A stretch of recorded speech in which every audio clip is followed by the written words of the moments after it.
Tales have been told since man first gathered around the fires of prehistory. Tales of the strange and wondrous things hidden in the vast unknown shadows of the world. Tales of creatures divine and beasts demonic, of gods and kings, of myths and monsters. From dark forests to the lands of ice, from desert wastes to the storm-thrashed seas, every corner of the earth has its legends to tell. Stories of heroes and the villains they encounter, of the wilderness and the dangers within. Stories of battles, of love, of order, and of chaos. But what are the roots of these fantastic tales? And why have they endured so long? In this series, we'll explore the history behind these legends and reveal the hidden influences that shaped them. War and disease, religious and social upheaval, the untamable ferocity of the natural world. And above all, the monsters lurking within ourselves.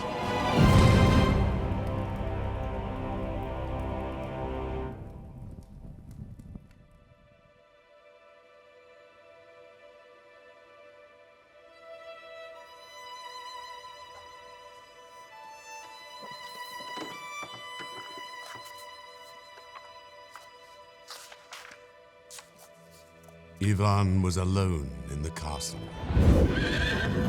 His wife, the fair and fierce princess, had gone to war with her armies.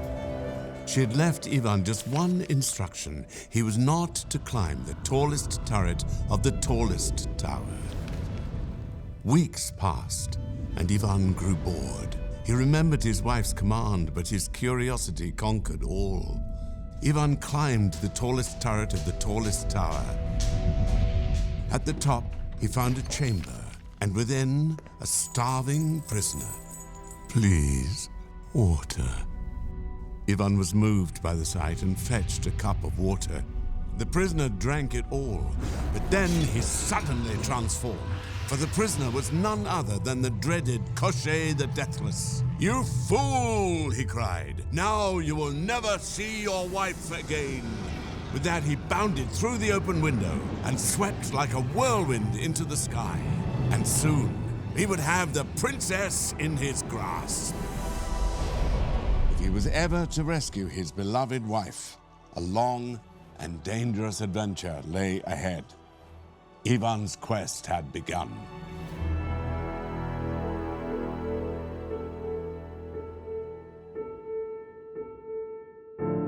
The story of Ivan and Koshe the Deathless is an old Slavic tale. But all human beings are storytellers. Throughout history and across civilizations, humans have told one another stories. Stories of good and evil, of great deeds and lost causes. Stories of our past, our futures, and who we are now. Stories are a way we explore what it means to be human. We live today in a culture saturated with narrative and story. But in the days before mass media, the internet, film camera, even the printing press, the need for story was no less. When the ability to read and write was given to very few, tales were spread by word of mouth. With each telling, a detail here might change, or something there might be forgotten and replaced with something new. And in this process of mutation, these stories became something else. Something not stemming from one mind or one pen, but something instead that was the product of a collective, of a particular people at a particular place and time. They became myth.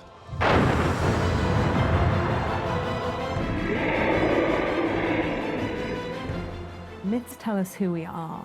We use stories to explain to ourselves why we do things in certain ways. They tell us about the part of ourselves that's emotion, that's not entirely rational.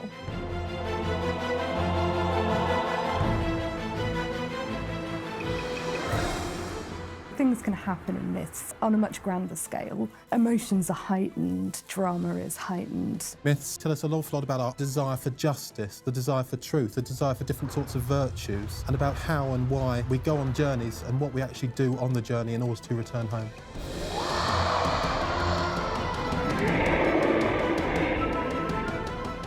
It tells us what our values are. It tells us how we treat strangers, how we treat our family, how we worship the gods, what happens if we don't. They are embedded in our cultural psyche, whether we realise it or not.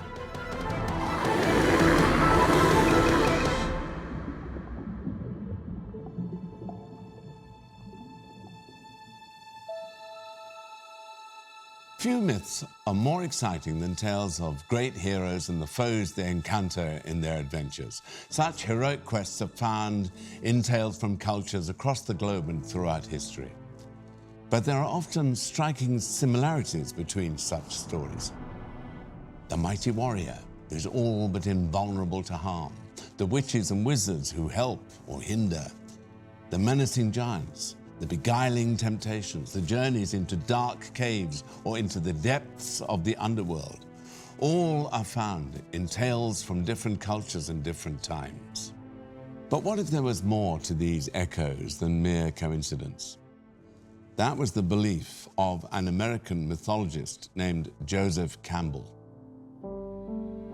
From an early age, Campbell was obsessed with mythology. As a young man in the 1930s, he spent years examining ancient texts from around the world.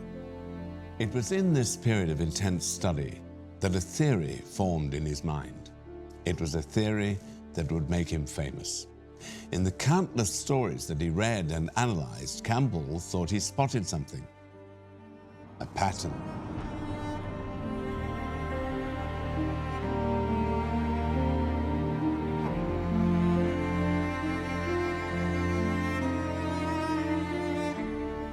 Campbell was trying to make a claim for a sort of universal human nature that can be appealed to by a certain kind of story. He laid out what he thought was the story that's common to all hero myths everywhere in the world. Campbell believed that you could read this kind of mythological quest or the hero's journey throughout all of Western mythology. As he engages with non-Western cultures, he develops this idea further until we get the book, The Hero of a Thousand Faces. The Hero with a Thousand Faces was published in 1949, drawing on the pioneering works of Sigmund Freud, Carl Jung, and others.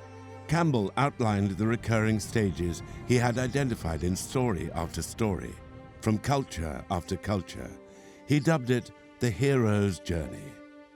The Hero with a Thousand Faces became an unlikely bestseller, with a particular impact on the big screen. George Lucas, the creator of Star Wars, has credited the book with shaping his thoughts about the saga. And Luke's thrilling adventures follow almost every stage laid out by the hero's journey.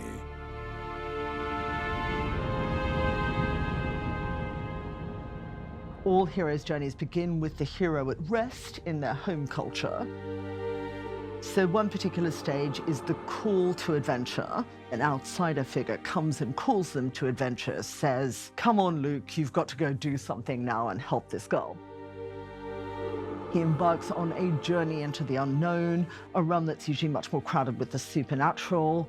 The hero is tested in these strange surroundings and has to pass various trials in order to continue.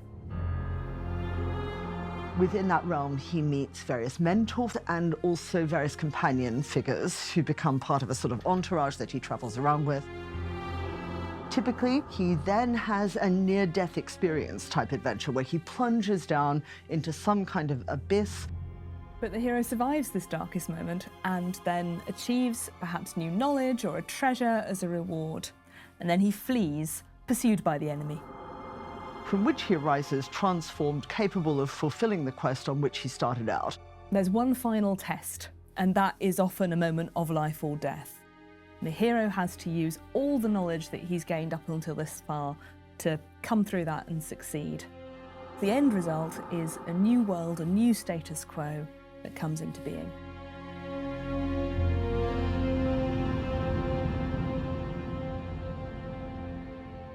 The Hero with a Thousand Faces became one of the most influential books in the 20th century. But how did Campbell's ideas apply away from the cinema screen? Does Ivan's battle with Koshe the Deathless fit the model? What about the other great adventures of mythology? Is every hero truly on the same journey? Or is Joseph Campbell's theory just another myth? We begin with Arthur, legendary king of the Britons, and the tale of the greatest quest his knights embarked upon, the quest for the Holy Grail.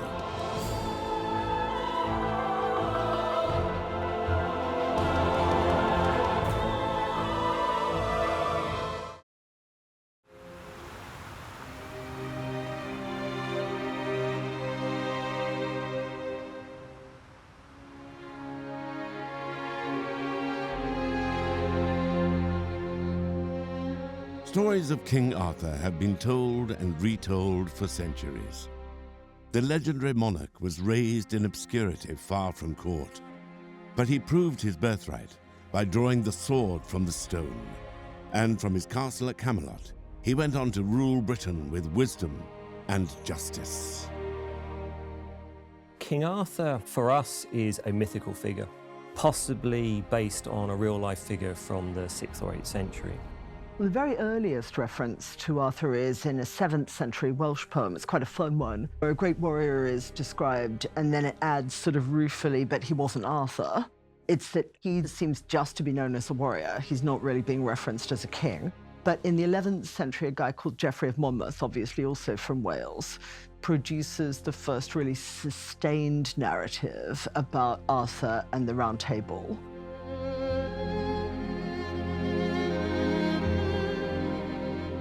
The history of the kings of Britain is a pseudo-historical account of British history, chronicling the lives of its kings over the course of 2,000 years, until the Anglo-Saxons assumed control of much of the island around the 7th century. The problem with the history of Britain is that it's not completely factual. It's a real patchwork of various historical facts, certainly some fiction mixed in. So it's a real melting pot of influences that Geoffrey Monmouth puts into the history of Britain. The Arthur of mythology and the wonderful towers of Camelot stand very much, I think, for a vision of Britain that never existed, but perhaps one that a lot of people wish did exist. It has all the hallmarks of the great epic, boy born in obscurity, magical figures, battles, it has knights, it has romance, it has tragedy as well, of course, and then it has this notion at the end that the king will return. That, I think, is comforting on some level, that in England's greatest need, this epic warrior will return. So whatever you think a perfect king is, that's Arthur. What he's become is a British personification of the ideal king. And therefore that varies across different periods because people's idea of what they want from a king and what they want from a leader is historically quite variable. Arthur was a great king, but even great kings sometimes need help. So too would Ivan in his quest to defeat Koshe the Deathless. Ivan journeyed on through forests and valleys until one day he came upon a wondrous palace hidden among the trees. As he neared its gates, he was watched from the branch of a lofty oak tree. For this was the home of the Falcon Wizard. Ivan explained his quest to him. The wizard knew of Koshe and the danger Ivan faced. He promised help if ever it was needed. Ivan continued on his quest. In the days that followed, he met an eagle wizard, then a raven wizard too. Both made the same promise to Ivan. He would need all their help to succeed in his quest and rescue the lost princess. Heroes cannot do it all alone. Sometimes they will have to rely on the wisdom and aid of others to triumph. And sometimes these helpers are in disguise, sometimes they possess magical powers, and sometimes they go on to become as famous as the heroes themselves.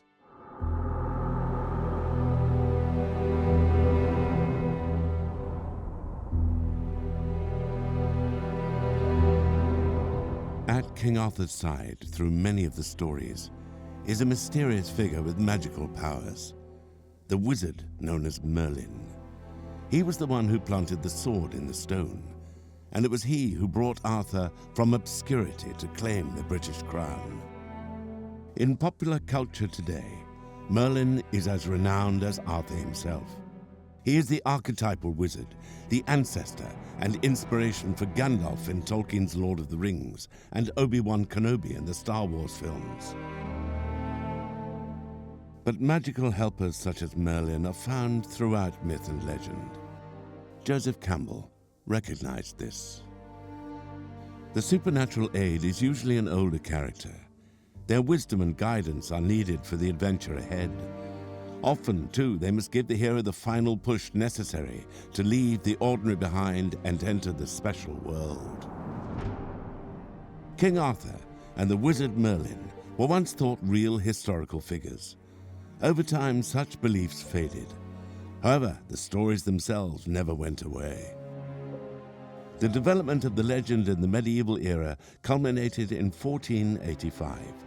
That year saw the publication of Morte d'Arthur, The Death of Arthur. 8 stories of the king and his knights, compiled from sources in France and in England.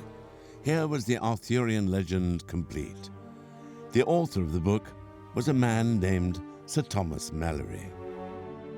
Historical documentation tells us Thomas Malory was a thief, a brigand, perhaps even a sexual predator and a rapist, and that ultimately he was incarcerated in Newgate Prison in London. We tend to associate the Morte d'Arthur with chivalry and with a particular interest in the Knights of the Round Table as defenders of women. So at first we might go, well, wait, why would a rapist write that? It's this criminal aspect which has made critics wary of suggesting that this is the Malory who writes Morte d'Arthur, because they see a clear disconnection between his criminal behaviour and a text that seems to be about chivalry. The Arthurian legends may have roots in more ancient folklore, but Malory's work is distinctly Christian. Religious symbolism saturates the text, and supernatural elements common in earlier versions are all but eliminated. In Malory's Christian Camelot, there is little room for the wizard Merlin and the pagan magic he represents. Even Arthur himself seems tainted by the association. For the holiest and most famous adventure of Morte d'Arthur centers neither on Merlin nor on the king he mentored.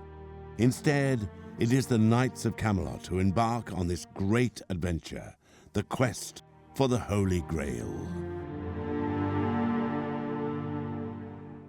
The Holy Grail in most mythologies is the cup Jesus Christ used at the Last Supper, in which he consecrated the wine and turned it into his blood. Later in legend, Joseph of Arimathea is supposed to have come along with this same cup and caught the blood from the wound in Christ's side. That cup then will give immortality to those who then drink from it. Of course, immortality not just in the physical sense, but much more in the spiritual sense. It becomes this holy relic with this really heightened significance, where it becomes something to be possessed at all costs, but something which only a few people can actually approach. The knights were called to adventure in the most direct way. During a dinner at Camelot, the castle shook and a holy light filled the chamber. Then, the Grail itself appeared before Arthur and his knights. After the miraculous appearance of the Grail at Camelot, the knights Lancelot, Galahad, Percival, and Bors set out to retrieve it.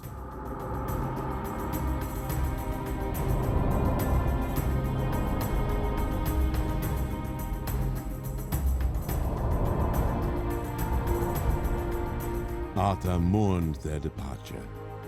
He knew the quest his knights embarked upon would change them forever, and that the fellowship at Camelot would never be the same.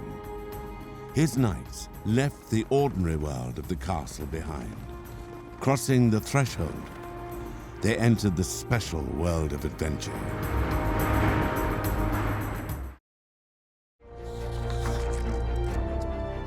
Ivan had found his captive wife at last, but the demon holding her was too fast, Try as he might, Ivan could never catch them. Koshe the Deathless had a magical steed whose legs outpaced the wind. The exhausted Ivan finally gave up the chase. It was then that Koshe attacked. Ivan was no match for the strength of the giant.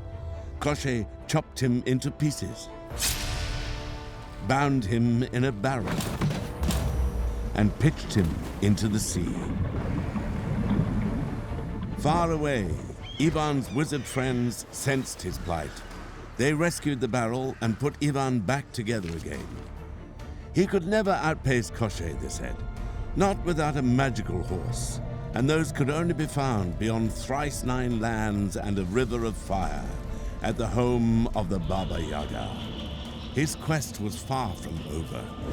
But at last, he knew how he could save his beloved wife and defeat the demonic giant. For a hero like Ivan to succeed, he must overcome a series of often dangerous tests. Joseph Campbell called this stage the Road of Trials. Here, these perilous, for an audience, exciting encounters challenge the hero, who is often aided by magical helpers or thwarted by new enemies. But with every victory and setback, our hero is learning and preparing for greater tests to come.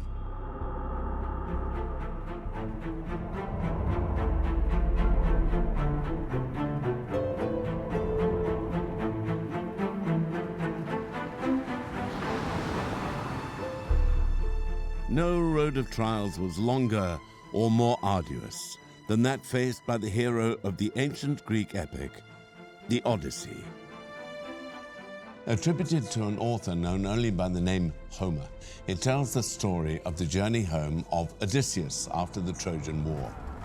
He had been fighting at Troy with his fellow Greek kings for 10 years. Meanwhile, on his home island of Ithaca, the son he had left behind was growing up without him. Other men were eyeing his empty throne and Penelope, his unaccompanied wife.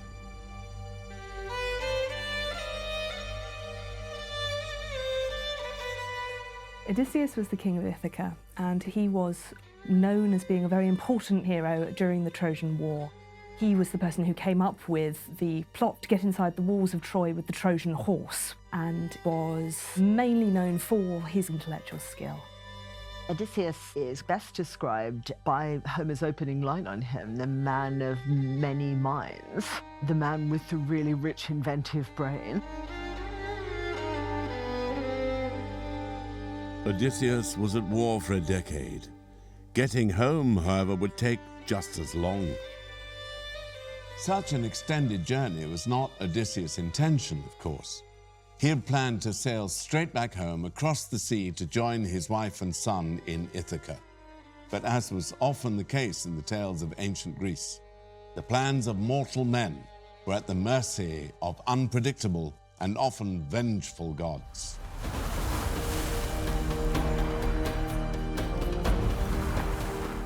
The Greeks have managed to alienate some very powerful deities by their incessant pursuit of Troy. And as a result of that, they've particularly angered the god Poseidon.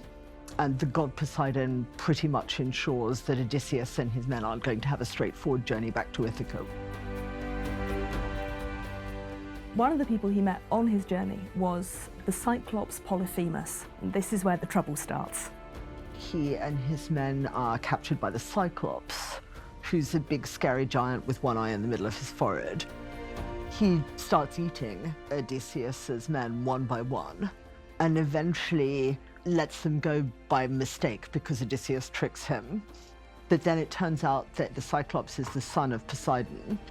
Poseidon essentially is very offended at the outrage that's been done to his son and dogs Odysseus' steps all the way home. Odysseus' journey became a lot more difficult. On his road of trials, he encountered hideous monsters, ravenous cannibals, a deceitful witch, together with all the wild and strange furies of the sea. Among them, of course, the beguiling but deadly Sirens. These mysterious creatures lived in a meadow on a tiny island. Singing out to the ships that passed, they lured countless men to their shores, never to leave again. Odysseus knew all this, but wanted to hear their song all the same. He ordered his men to stop up their ears with wax and tie him to the mast. No matter how he pleaded, the men were not to release him, and they were not to stop rowing.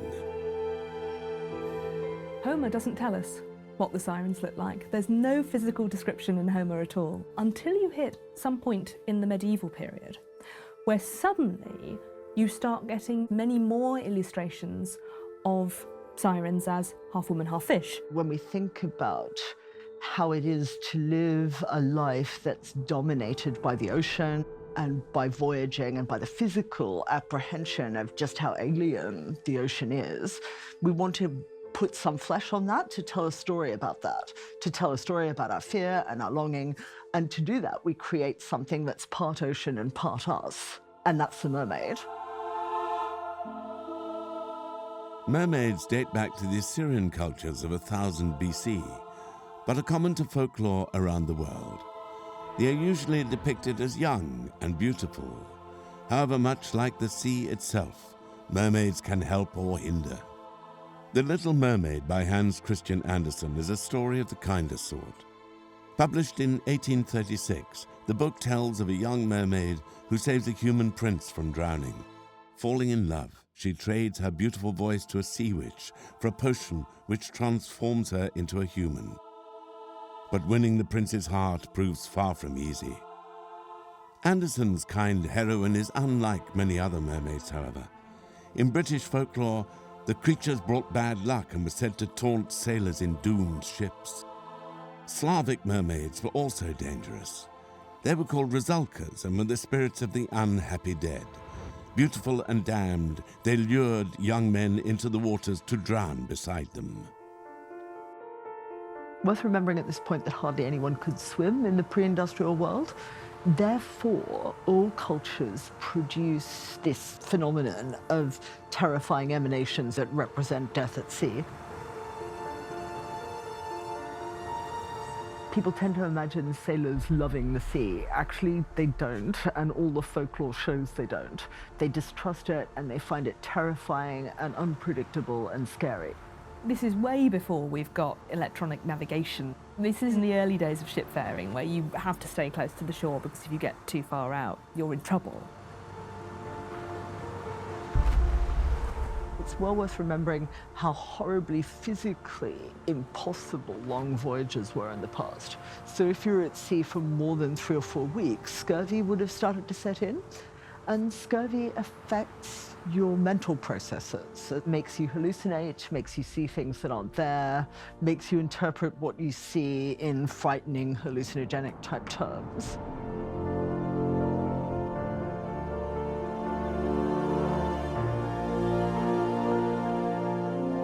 Could these hallucinations be the cause of such visions of sirens and mermaids?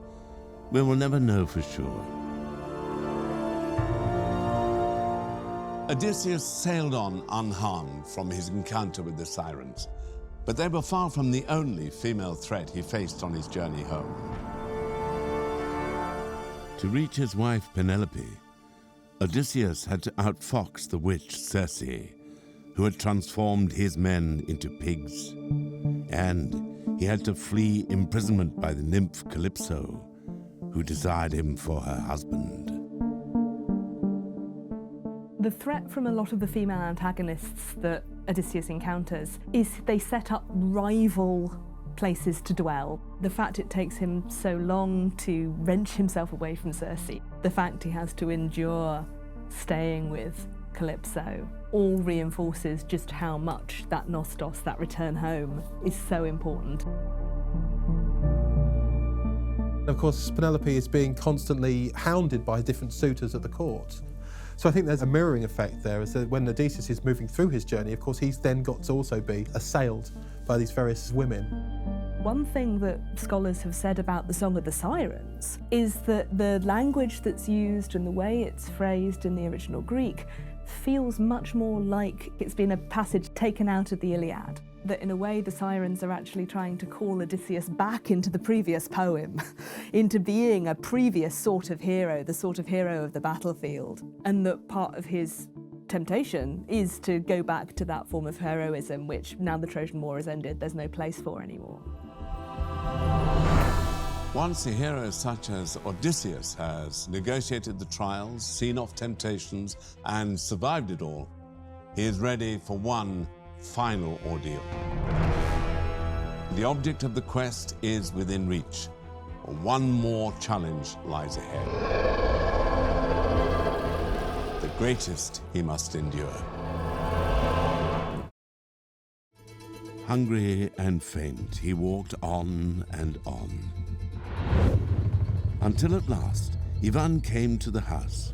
12 poles stood in a circle around it.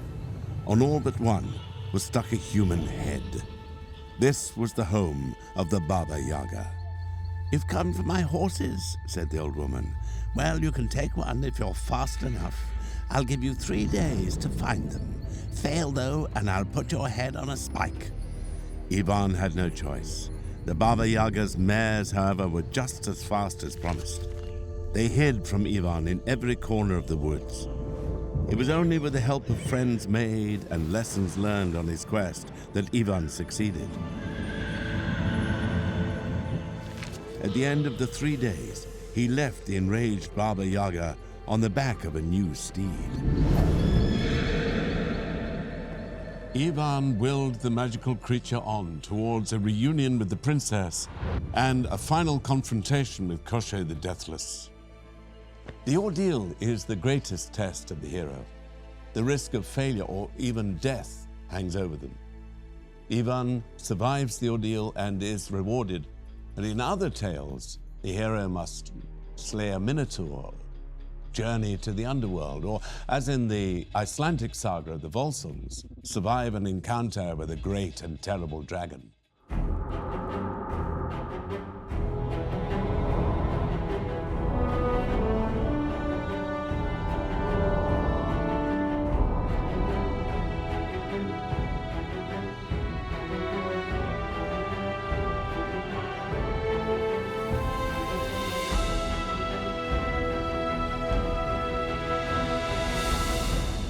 The Volsunga Saga dates back over 1,000 years. It tells of the rise and fall of the ill-fated Volsung clan, their encounters with the gods, and their triumphs and defeats in love and battle.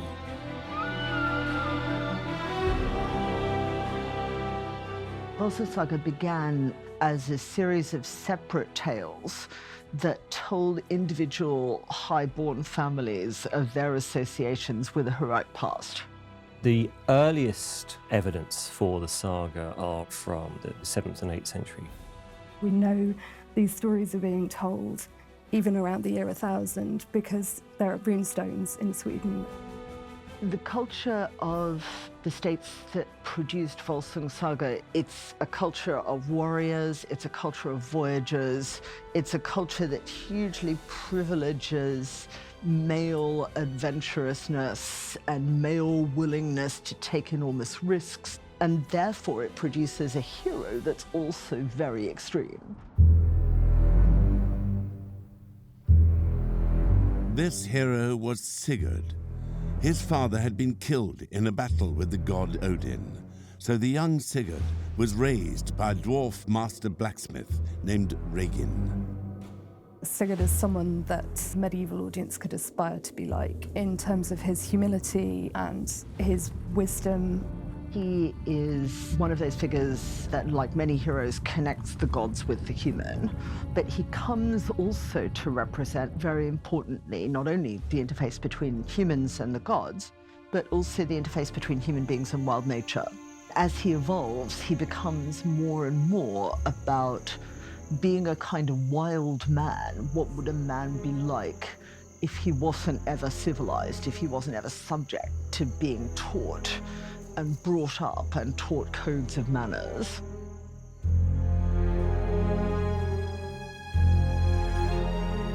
The villain facing Sigurd in the Volsunga Saga is a creature named Fafnir. Fafnir was the brother of the dwarf Regin, but his lust for gold corrupted him. He murdered his father and stole the family treasure. Obsessively guarding this vast trove deep in the mountains, over time he transformed into a dragon. Dragons are found in stories across the world, from ancient texts of Greece and China to the epics of Persia and later tales of Christianity. But every culture's dragon is different. The Germanic dragon seems to be particularly into treasure. And I think this is an association with the quintessential idea of the good ruler. The best thing a lord can be is generous. So if you want to do a good epithet for a good lord, you call him a ring giver. Obviously, the dragon represents the exact opposite of that. He's keeping all the treasure for himself. Fafnir can be seen to represent the worst aspects of greed. He hoards this treasure in a way that it can't be used by anyone. It can't be put to use by a good ruler who would share it among his men and ensure that society functioned well. Sigurd is sent to kill the dragon Fafnir by his foster father Regin. Near the dragon's lair, Sigurd finds a great trench carved in the earth. For every day, Fafnir is leaving his treasure and slithering down to the river to drink. Sigurd digs a hole in this trench and waits for the dragon. As Fafnir passes above, Sigurd thrusts his sword up into the serpent's belly.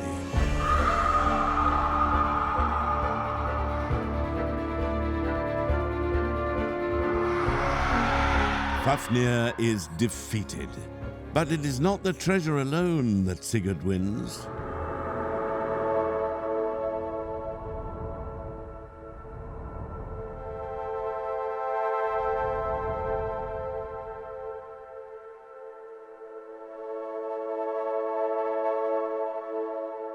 He tastes some of the dragon's blood, and as soon as the dragon's blood touches his tongue, he can understand the speech of birds.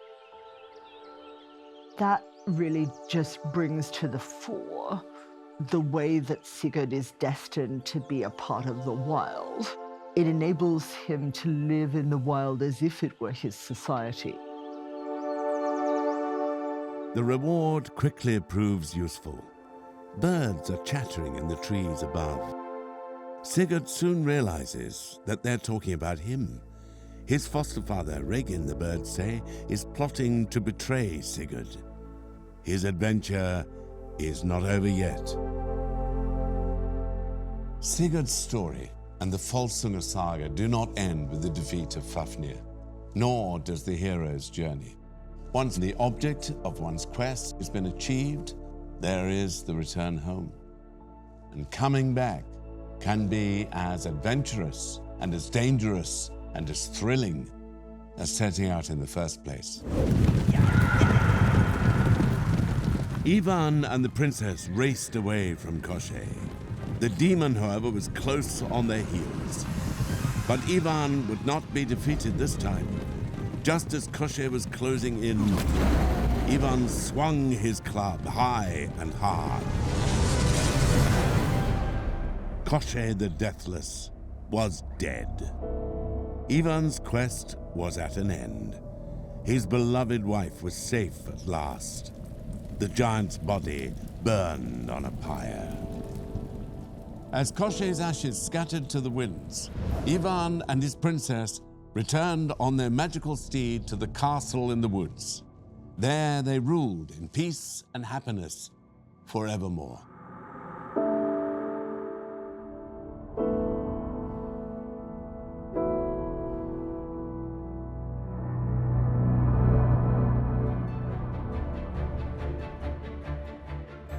Successful in returning from the special world, our hero returns not only with the object of his quest, but with the newfound wisdom and self-knowledge required to build a better life. A new status quo is born in the ordinary world. And so the hero's journey comes to an end.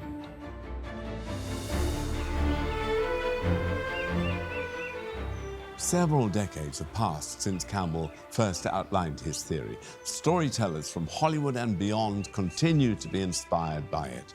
and has helped shape modern thinking about the origin of myth. But Campbell is not without his critics. Scholars continue to debate the merits of his theory, and there are many other lenses through which to examine mythology's roots and meaning. All these mythologies were developed by societies for a really wide variety of different purposes, other than simple entertainment. They were often developed to teach people very complex moral lessons about being members of particular cultures. When we're thinking about myths, we do have to look at the particular culture they've grown out of, because they do tell us something about the nationalistic background or the cultural background of these particular indigenous peoples. If you look underneath and pay attention to the cultures themselves and start looking at the context and the broader world they live in, they're just far more interesting.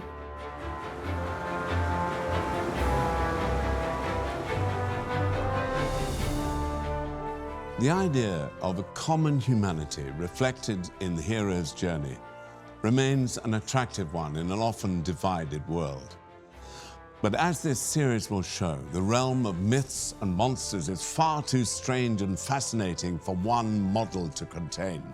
In the long history of humanity, and in the deep recesses of our collective imaginations, there are far more stories for us to explore. Stories of magic and wonder, of love and betrayal, of sacrifice and cruelty, the world we know, and the great mysteries that lie beyond.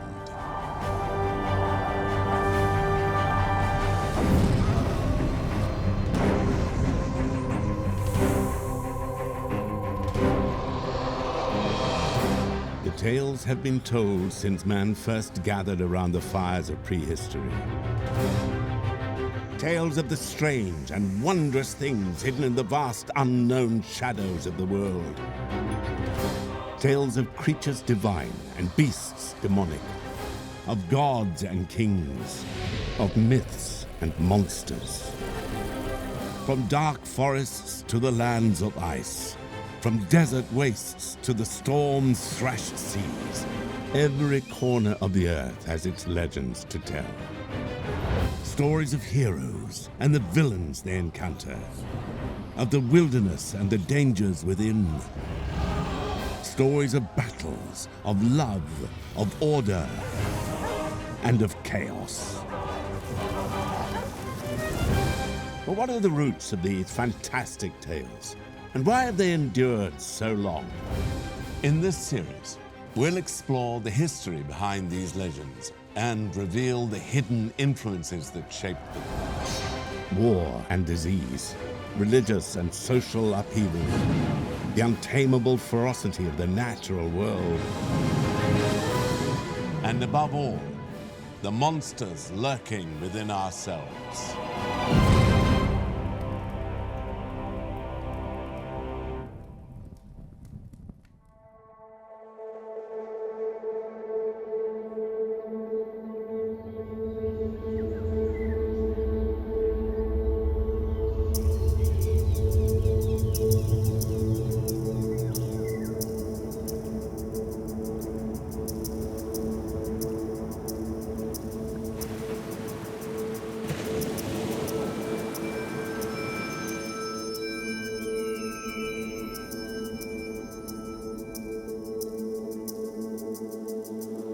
Today, the significance of the wilderness and a journey into it can be hard for us to appreciate. As populations grow and travel and communication become ever faster, we can overlook how different the world was in the past, how vast it must have seemed, and how wild. For thousands of years, most people lived and died within a short distance of the place they were born. Their existence was bounded by the wilderness, by the unyielding darkness of ancient woods, by the ice-shod peaks of impenetrable mountains, and by the hostile desert's lonely wastes. A journey to the next town was a perilous undertaking. It meant abandoning the safe and the familiar, and entering a realm that was not their own.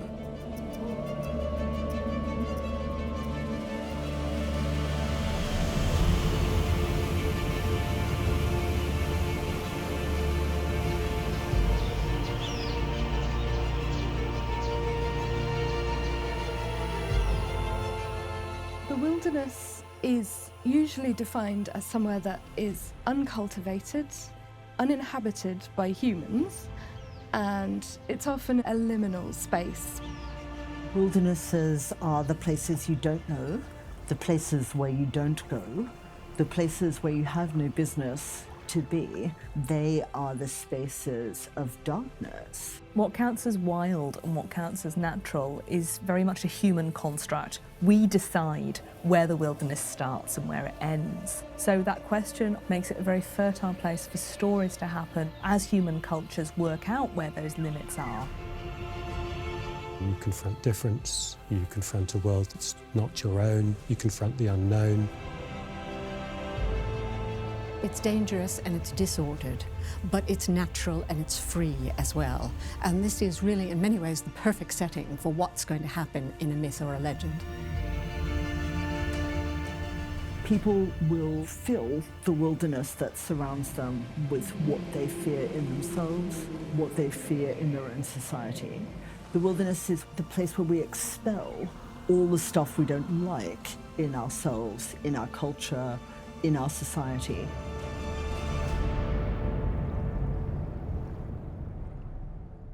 Such is the contradiction of the wilderness. It is both of us and not of us, surrounding us, yet at once strange and far away. For wilderness is as much an idea as it is a physical place, and a great deal can be learned about a people from the way they saw it, and from the stories they told about it. As much as people must have feared what lay beyond their walls, they also relied upon it. Seas threatened the fisherman with drowning, but they provided his livelihood too. The forest hid all manner of danger, but that was where the hunter had to roam. The trees can hide more than deadly creatures and lawless men, however. As the ancient story of Actaeon tells us, magic and madness can lie in wait should we ever stray too far from the path.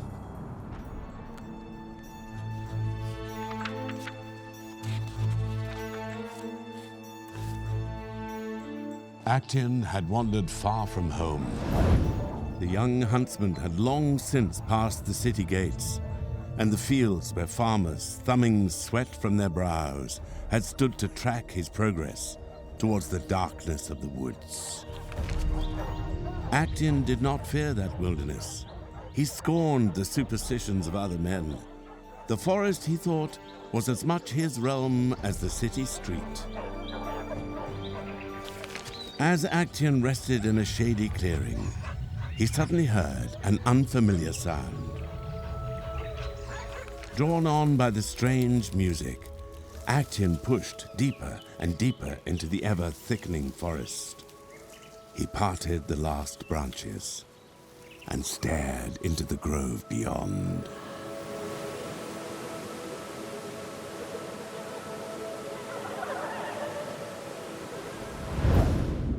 The story of Actaeon is a classical myth. To the ancient Greeks, the young huntsman was courting danger the moment he stepped beyond his city walls, the moment he entered the wild. For the Greeks, human life revolved around the city. Athens, with its resplendent temples, was the birthplace of democracy. In its golden age, it became a flourishing center of art and philosophy. Socrates and Plato called the city home, as did the great playwrights Euripides and Sophocles. Their works helped shape Western literature and thought, and they are still read, debated, and performed to this day. Athens was not only a cultural powerhouse, it had military muscle too, with a navy which dominated the Aegean Sea. This supremacy was not unchallenged, however, for Athens had a rival, another great city of ancient Greece. Renowned for its austere discipline and the skill of its hoplite warriors, Sparta was more than a match for Athens. The long war between the two great cities consumed the ancient Greek world and ultimately ended the golden age of Athens. Cities such as Athens and Sparta were the human realm. What lay beyond belonged to something else, however.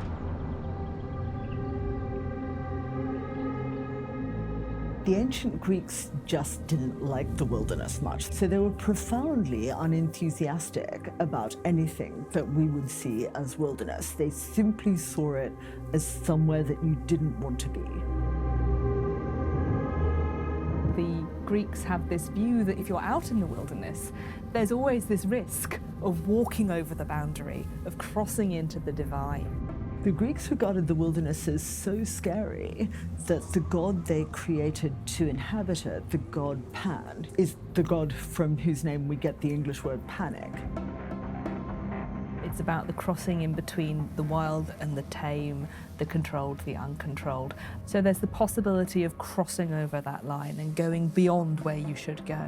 It's interesting that the gods always seem much more comfortable in the wilderness than human beings are. It therefore follows that human beings who are usually out doing something like hunting, something that's very much about conquering the wilderness, usually ends badly. It's almost a way of saying, know your place, which is one of the great Greek sayings. Know that you're not a god, you're just a human being. There's a very real sense for the Greeks that that boundary between where humans are and where the divine is very thin. And if you're out in the wilderness, if you're out in the wild, you can just drop through it without meaning to. To the Greeks, the wilderness was a frightening place where the laws of society held no sway. It belonged instead to the divine, to the monstrous, to the mad. It was a place of taboos broken and punishments terrible. It was everything a city was not. As such, it fulfilled an important role for the Greeks.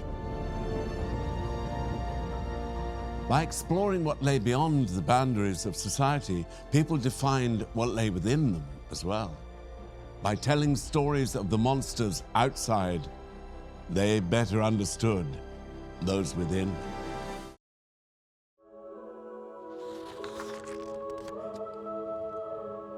Actaeon stared into the grove.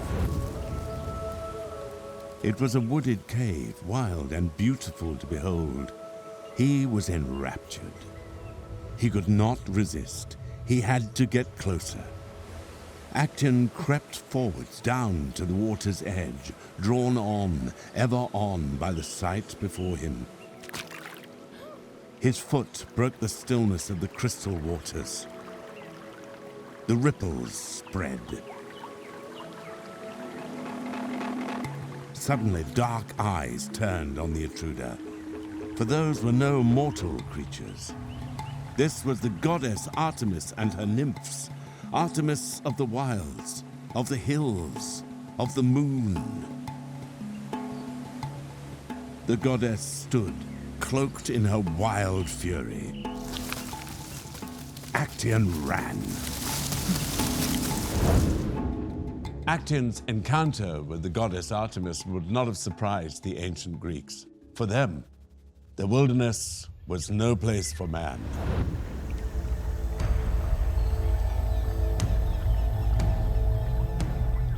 The Greeks were not alone in seeing the wilderness as an otherworldly realm. Centuries later, the Celts of northern Europe would also sense in their great forests and rugged landscape the presence of the supernatural.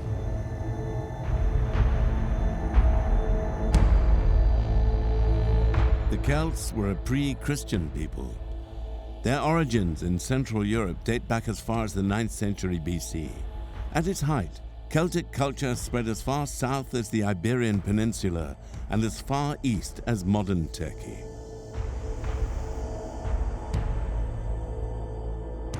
Celtic religion was a polytheistic one. The worship of its many gods was led by the Druids, mysterious figures of great social importance. They made prophecies, dispensed justice, and performed religious rites that may even have included human sacrifice. Celtic society and the age of the Druids was threatened, however, by the growth of the Roman Empire. Most of our sources for the Celts are Roman sources, unfortunately, rather than surviving Celtic sources. The Celts didn't write their stuff down and the Romans did. So we have Julius Caesar's horrified account of Celtic sacrifices in oak groves, and oak groves with bits of sacrificed people hanging off them. So that's the first encounter between the Romans and the people that they came to call the Celts. And it's an encounter fraught with horror and dismay. Interestingly, the Romans never called the Celts Celts. They call them Gauli, Gauls, or Britanni, Britons, basically. So they don't actually use the term Celts. So clearly they were aware of this slightly disparate group, which was nevertheless pressuring on their desire to establish a huge empire. The Roman authorities suppressed the Druids, who disappeared from the written record in the 2nd century. Much of the Celts' unique cultural heritage was preserved only as an oral tradition, and so it was lost, along with the Druids. The Druids were a challenge for the Romans because they were very, very secretive. They didn't like even writing down what their beliefs or their rituals were, and that was a problem. The Romans found it very hard to get to understand what it was that they were facing. Faced with all that secrecy and denial, they decided that the easiest thing would be to get rid of it completely. The Romans' attitude to the Druids was the same as their attitude to any group that they were going to take over. If there was a locus of power in that group, it had to be suppressed. By 500 AD, the once widespread Celtic people are to be found only in northern Europe, in parts of Britain, France, and in Ireland.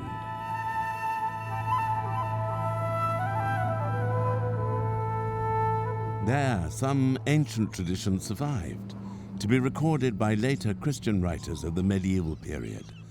Stories of the gods they worshipped, of the kings they served, and of the wilderness that surrounded them. The Giant's Causeway on the coast of Northern Ireland is today a UNESCO World Heritage Site. Its 40,000 geometric rock columns reach heights of over 10 meters, and they stretch from the cliff edge to the sea and beyond. We now know them to be the result of ancient volcanic activity. But the Celts had another explanation. To them, the causeway was the work of legendary giant Finn McCool. He was challenged to a fight by a Scottish rival, so built a great bridge of stone over the sea, so the two could meet without wetting their feet. Alongside that wilderness of rocks and trees, however, there was another, more magical realm to be discovered in the lands of the Celts, the Otherworld.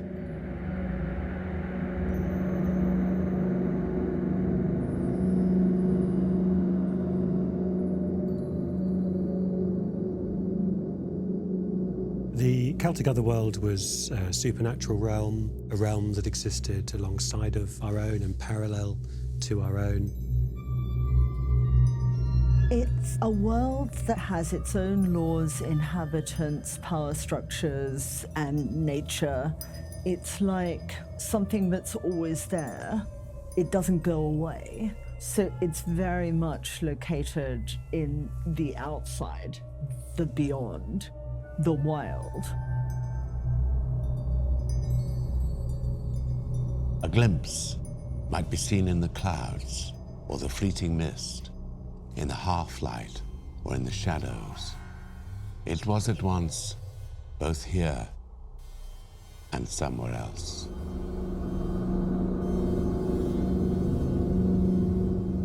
Stories of humans entering the elusive realm are found throughout Celtic mythology.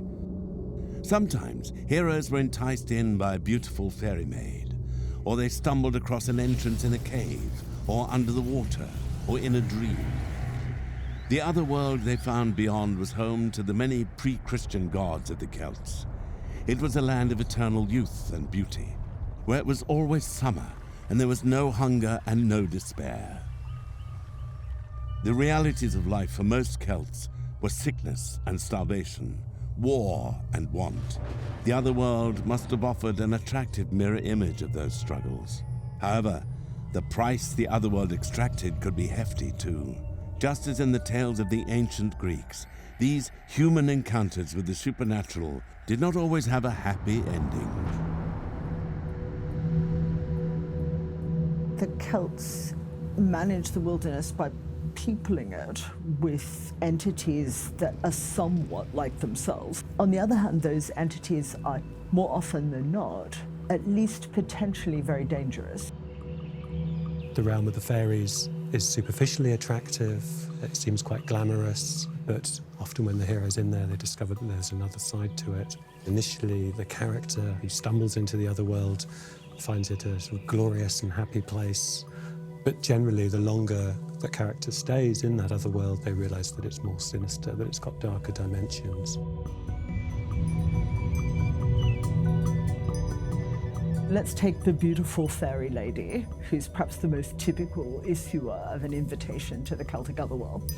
In Irish mythology, she's usually well-intentioned and usually won't do any harm in and of herself. But there's still a problem, because if you spend 3 days with her, it'll be 3 years where you came from. If you spend 3 years with her, it'll be 300 years. So when you go back home, everybody you know will be dead. The principle of life is change, and we often regard that as a frightening thing because we don't want to grow old, we don't want to die.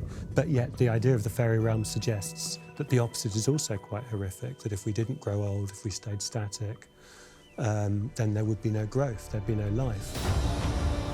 For the heroes of Celtic myth, entering this fairyland meant abandoning home and family. By their return, though, the world had changed, and there was no place left for them in human society. The stories seem to recognize that shared suffering and ultimately shared mortality are necessary for society to function. For where there is suffering, there is also kindness. And where there is death, there is a need for new life. Actaeon heeded not the rocks underfoot, nor the branches clawing at his tunic, slashing at his face. But he could not escape the goddess's rage. Actaeon had intruded, as no mortal should, upon the realm of the divine. He would have to be punished. As he ran, the bones of his face began to split and reform.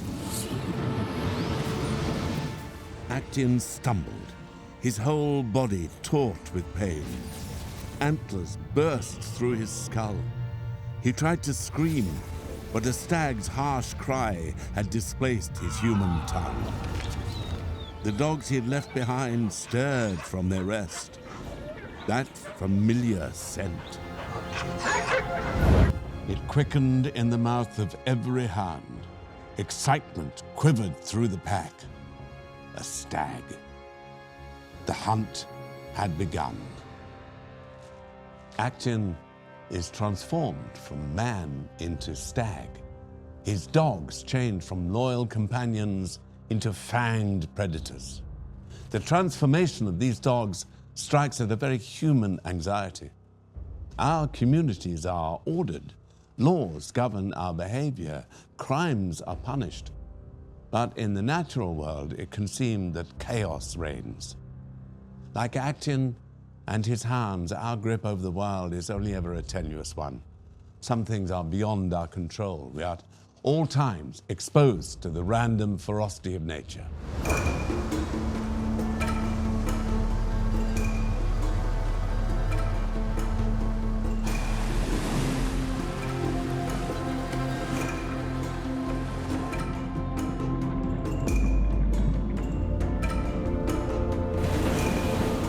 Oceans cover over 70% of the Earth's surface.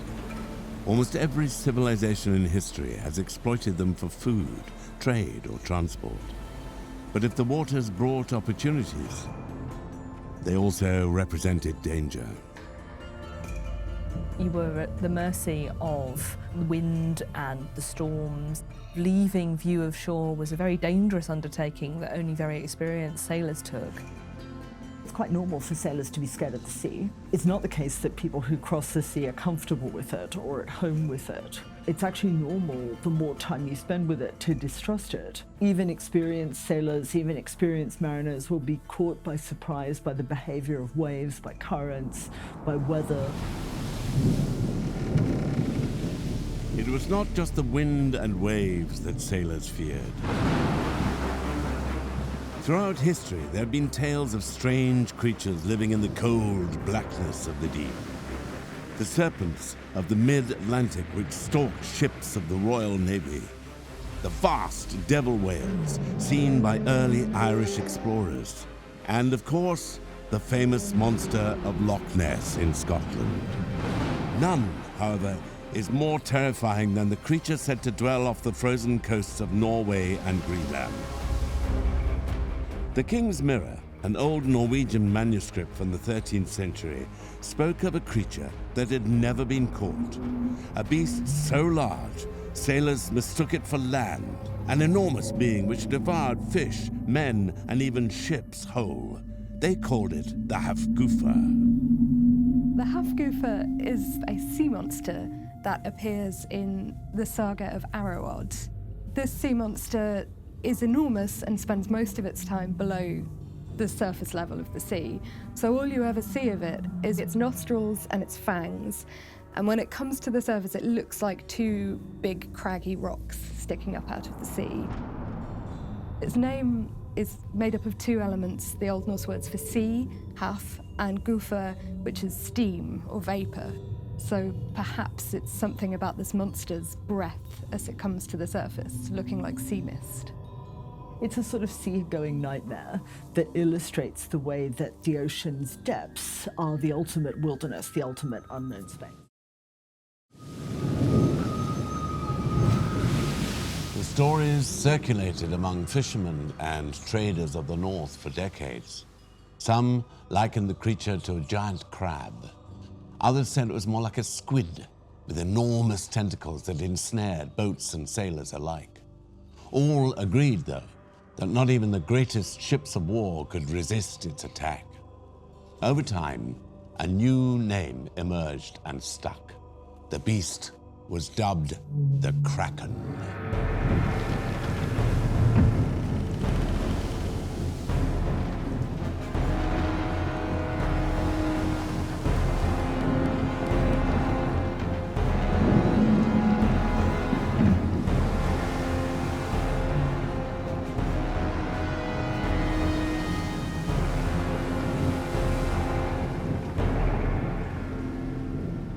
In the 18th century, new scientific disciplines emerged. Many natural philosophers dismissed the Kraken as a fisherman's tale.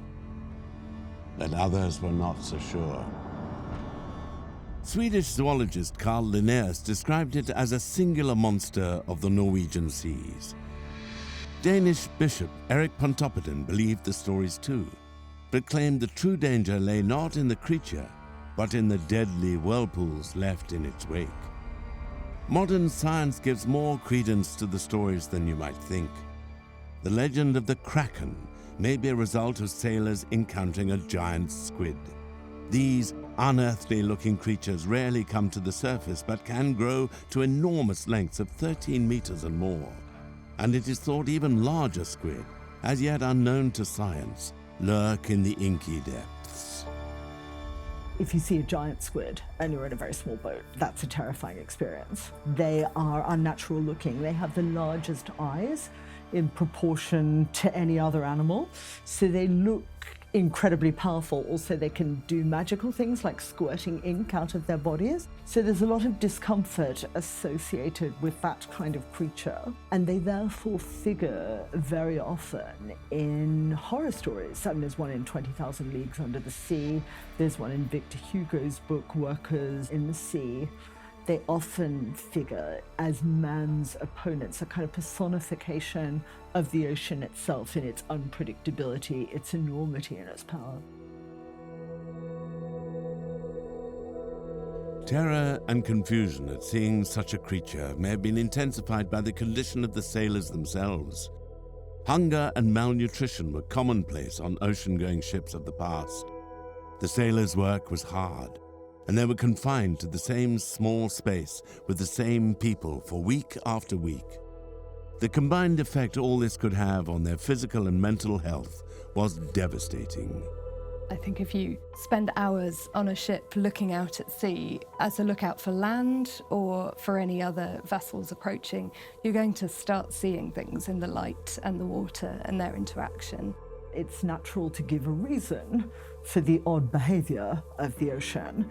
It's in a way easier to deal with it with a bunch of superstitious and mythological interpretations than it is just to throw up your hands and say, we don't really know why it works the way it does, but I'm going out sailing again next weekend.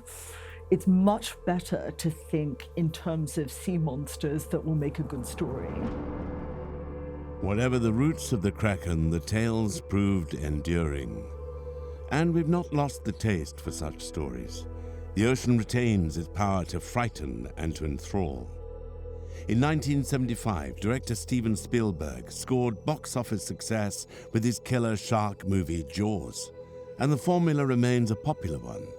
For taking to the seas to sail or to swim is still to enter the unknown. For who can say what might be sharing the waters with us? What might be lurking beyond the boat's hull or beneath our kicking feet? Though today, ships cross our oceans with satellite precision, the fears provoked by open waters and the unseen depths below have not entirely disappeared. The wilderness of the sea remains a dangerous place. And in modern tales of killer sharks and the mysteries of the Bermuda Triangle, we can still hear the echo of the Kraken's roar.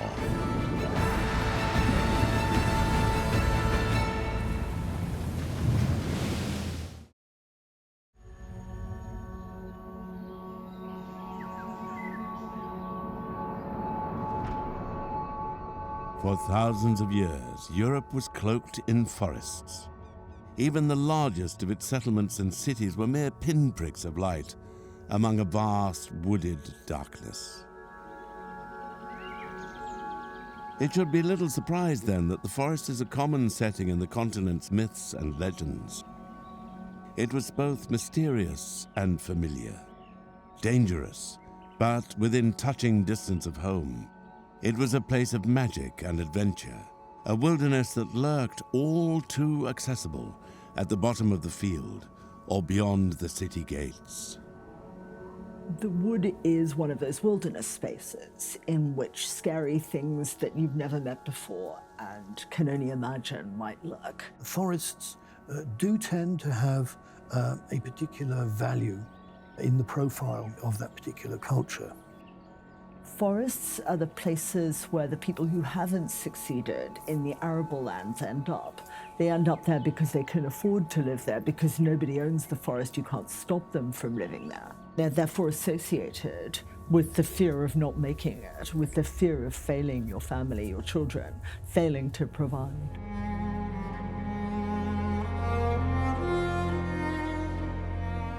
Among the most famous stories of the forest are the fairy tales collected by two German academics in the 19th century, the Brothers Grimm. Jacob and Wilhelm Grimm were born in Hanau in central Germany in the late 18th century. Their childhood was one of comfortable affluence until the death of their father in 1796 plunged the family into poverty. This traumatic upheaval affected the young brothers deeply. Relying on each other for support, the two became inseparable. Both excelled at school and went on to attend the University of Marburg. It was here that their interest in folklore began. It was an interest that would become an obsession, one that would dominate both their lives. Building on the work of French academics such as Charles Perrault and Baroness d'Aulnoy, the brothers began a patriotic project to collect the folk tales of their own land. They spoke to German peasants and aristocrats, farmers and city dwellers, and documented the stories they heard.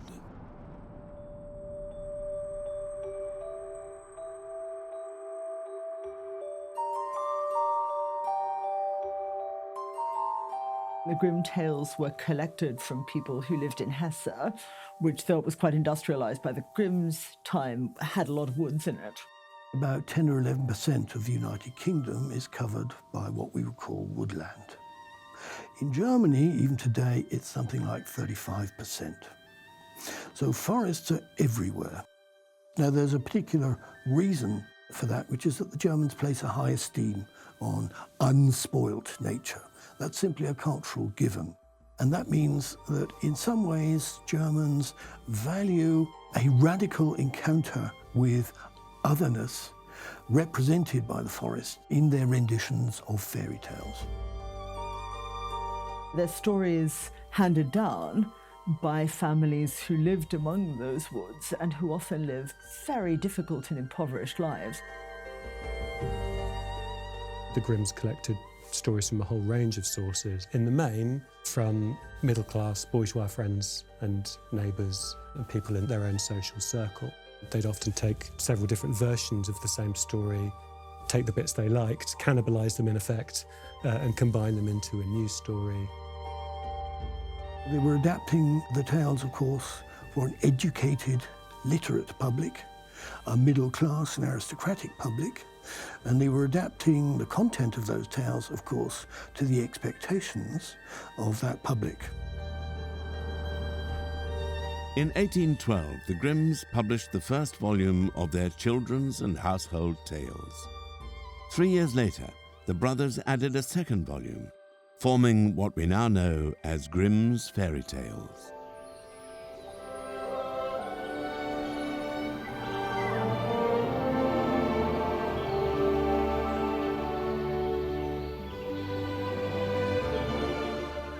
After its initial publication, the brothers spent the next 4 decades revising and expanding their collection.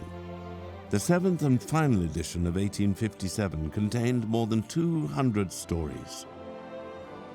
Many of those tales are now familiar to us all: Little Red Riding Hood, Sleeping Beauty, Hansel and Gretel, and many more. The Grimm's enterprise was not simply an act of scholarly record, however. Over the years, the brothers rewrote many of the stories themselves. They minimized sexual elements and softened other darker themes. In earlier versions, Little Red Riding Hood was eaten by the big bad wolf. Sleeping Beauty was raped, not kissed.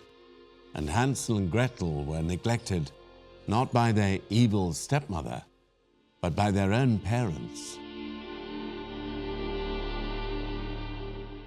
I suspect that violent and abusive culture directed towards children may unfortunately have reflected not a social reality, but a social fear. We tend to credit other people with abusive and violent tendencies towards children, rather than regarding ourselves as having those tendencies. We're getting with the parents in Hansel and Gretel who are hungry and therefore abandon their children in the woods because they can't work hard enough to provide for them properly. The reason we need to tell ourselves these stories is because we need to be sure that we're not those people. We need to differentiate ourselves from those people and make out that we are much more loving and careful as parents. Some have interpreted these stories as cautionary tales. Little Red Riding Hood tells us to obey our elders, beware the woods, and be cautious of strangers from beyond our homes. Others have taken a more psychoanalytic approach. Employing the concepts of Sigmund Freud, these interpretations recast the story as one of sexual awakening. The dark woods are a symbol of the unconscious mind. Obedient and innocent, she is the archetypal female. The wolf, on the other hand, hungry and aggressive, is the male. When they meet later at the grandmother's house, Little Red Riding Hood recognizes the wolf in his disguise, but does not flee. Instead, she climbs into bed with him.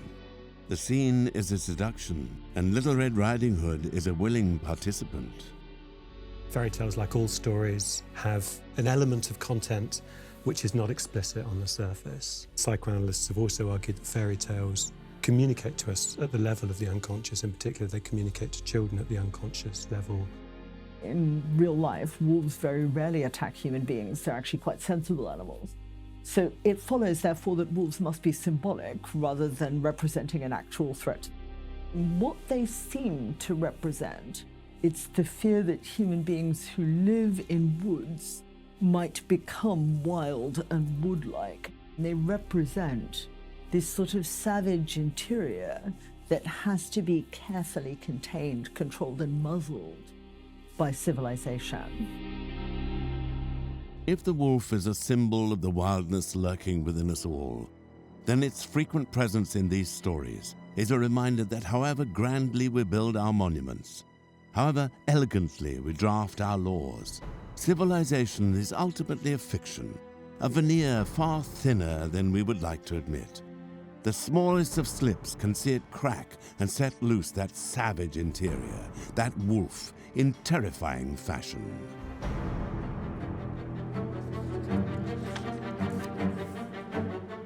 Hurtling through bush and trees, Actaeon's hounds streamed after him as never before.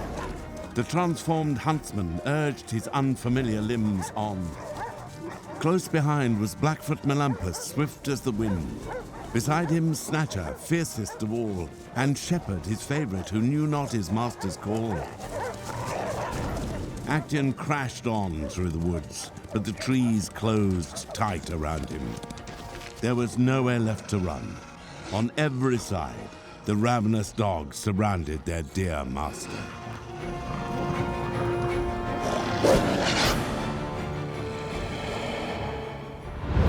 Teeth sank into flesh, tearing and slicing, ripping and biting. So they ended the life of Actaeon and slaked the goddess's rage. Actaeon's grisly death comes a long way from home, deep in the wilderness that was the untamed forest.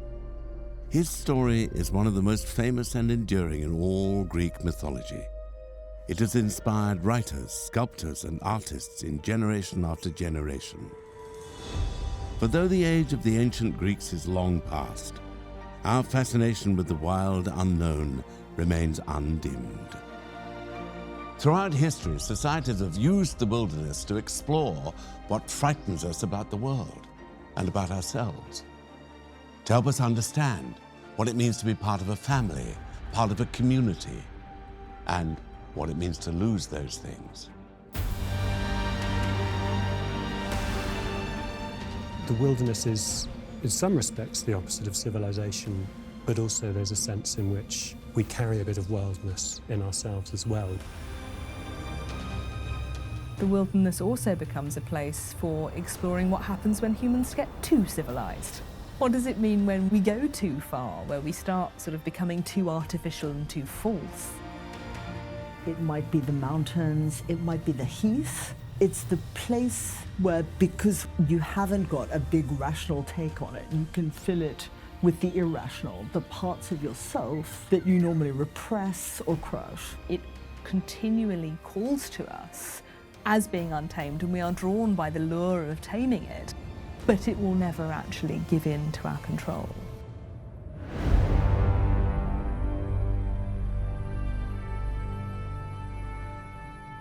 Today, perhaps we like to think we've pushed the wilderness back, but though our cities may now stretch to the horizon, we can never banish the wilderness entirely. We can sense it in the silence of a deserted wood, or in the roar of a storm breaking over a distant mountainside. But it is with us always. Our maps may grow ever more detailed, but the wild unknown will always lurk at the edges.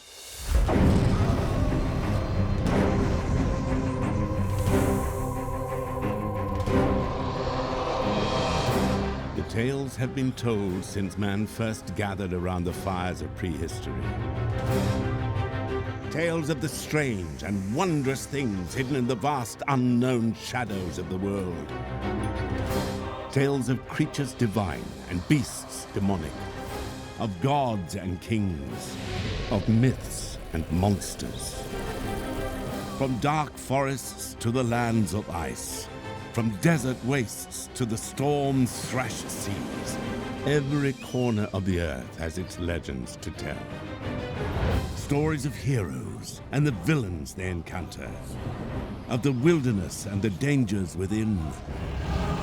Stories of battles, of love, of order, and of chaos. But what are the roots of these fantastic tales? And why have they endured so long? In this series, we'll explore the history behind these legends and reveal the hidden influences that shaped them. War and disease, religious and social upheaval, the untamable ferocity of the natural world. And above all, the monsters lurking within ourselves.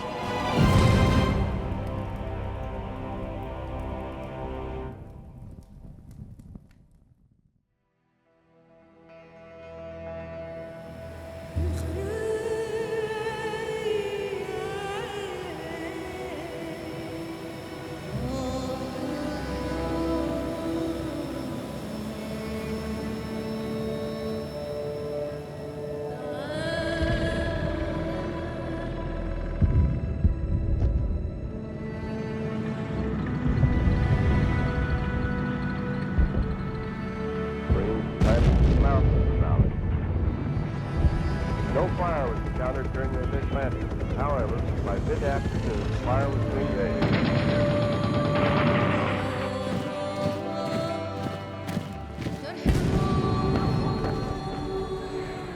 Our world is at war. The battlefield today belongs to the sniper, the tank, the bomb, the bullet, and we seek ever more inventive means of mutual destruction.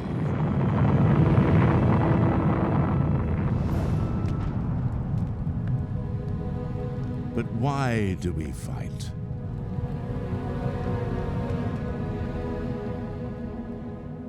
It is a question asked by every culture and by every generation. For our world has always been at war. Through the millennia of human existence, we have fought for land and wealth, for love and revenge, to liberate and to oppress, to save allies and to punish enemies. We have fought and fought again. War is an intense period of struggle, so it's also therefore an intense period of cultural definition. War allows you to see the ethical priorities of a culture that's created it. How do we cope with people we've captured? What do we do if we lose? Who do we go to war against? Society's stories of war tell us what values they hold dear and that they maintain through warfare. They're a way of incorporating unpredictable forces into a belief system that help people to make sense of things that they couldn't prevent or predict. In a society's representation of war, it represents what it thinks of itself, what its ideals are. It determines what values the culture holds dear. Whether by choice or necessity, war has been a constant in human history, and all civilizations have had to grapple with the questions it raises. The stories we tell of war, the justifications we find for violence, and the condolences we seek for loss, all reveal something about our values as individuals and as societies.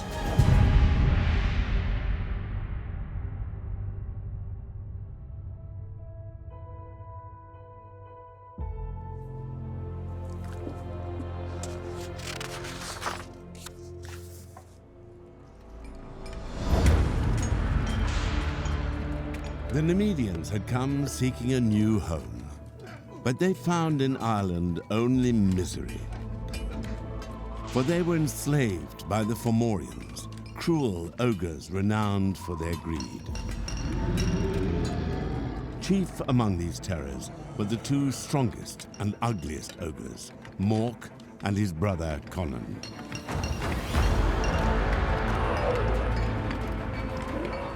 The fruit of the Nemedians' labor they seized for themselves. But the Nemedians had not come so far to be slaves forever. One man stood against their foe. Fergus Redside was his name. He was the son of the great hero Nemed himself. He stirred rebellion among the huts and shacks of the Nemedian villagers. No longer would they bear the oppression of Conan and Morte. They wearied of their servitude.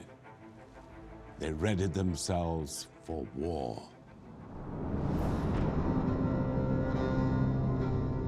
The story of the Nemedians and their oppression by the Fomorians is told in the Celtic Book of Invasions.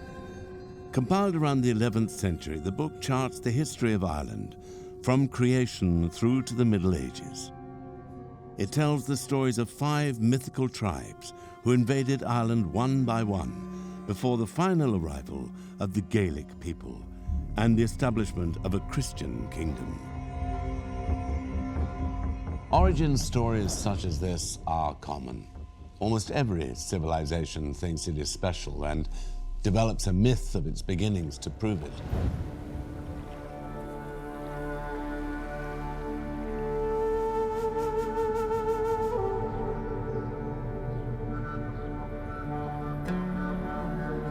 Rome, the bustling heart of modern Italy, is today one of the largest cities in Europe. It has been continuously inhabited for more than 3,000 years. And everywhere in the city can be seen the remnants of that long history, relics of an age when the city ruled the world. By the 2nd century, almost 100 million people lived under Roman rule, a fifth of the world's population at the time. Rome's power stretched from the north of Britain to Egypt in the south, from Spain in the west to the Persian Gulf in the east. The image is famous to this day, a she-wolf suckling 2 infant boys as if they were her own. These were the twin brothers, Romulus and Remus. Their grandfather, the king, had been usurped and the boys banished from home. Thanks to the she-wolf, however, they survived long enough to be found by a shepherd who raised them as his own. Growing up, the twins discovered their birthright and helped their grandfather retake his crown. They then set out to found a city of their own. Each began construction in a different place, and the dispute soon took a violent turn. When Remus mockingly leapt over his brother's budding defenses, Romulus responded with a fatal blow and the words, "So perish anyone who attacks my walls." The foundation of Rome rests on fratricide, brother killing brother. It's not a positive place to start your story. Usually you'd expect a single hero who's the foundation of the nation, whereas in this instance we have 2 competing heroes. It's a very, very weird foundation myth. It takes away from that idea of a single exemplar of the virtues of the civilization that's founded. Indeed, neither Romulus nor Remus is particularly exemplary. Remus because he gets killed, and Romulus because he murders his own brother.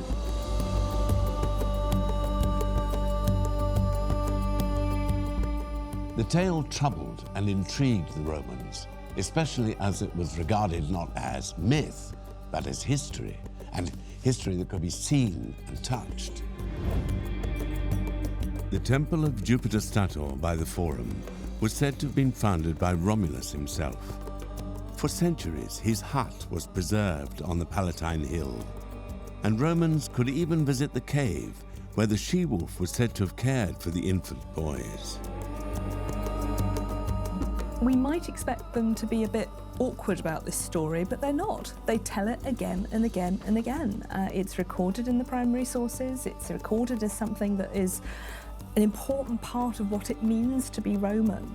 It was grounded very much in the physical location of Rome, as the whole of the Romulus and Remus myth is. It was very much about the roots these people had in this particular patch of ground, which is why we always talk about the Roman Empire. Despite how far it spreads, we always come back to Rome, to these particular locations that always remain very vividly part of the Roman identity. Some identified in the story the seeds of violence which Rome would later use to conquer the world.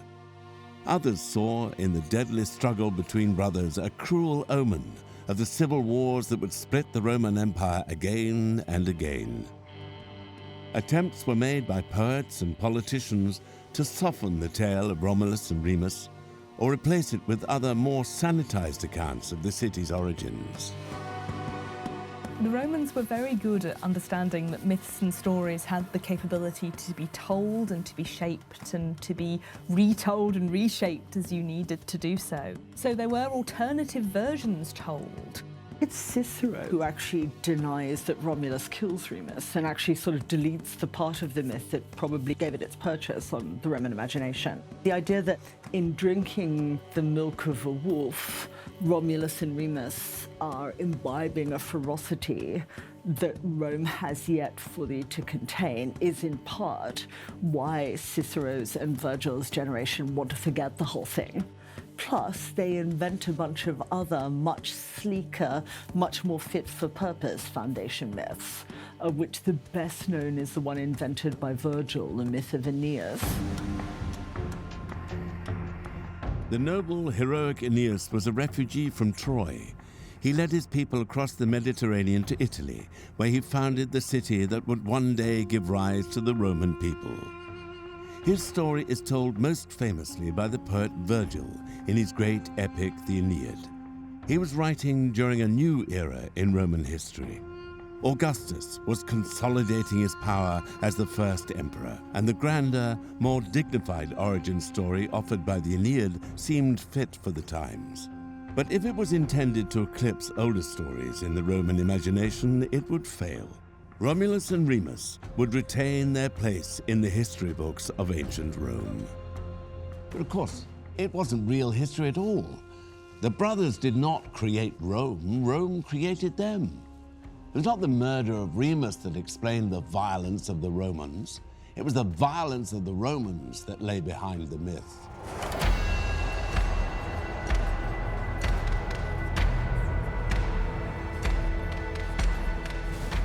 Military life goes through all aspects of Roman society.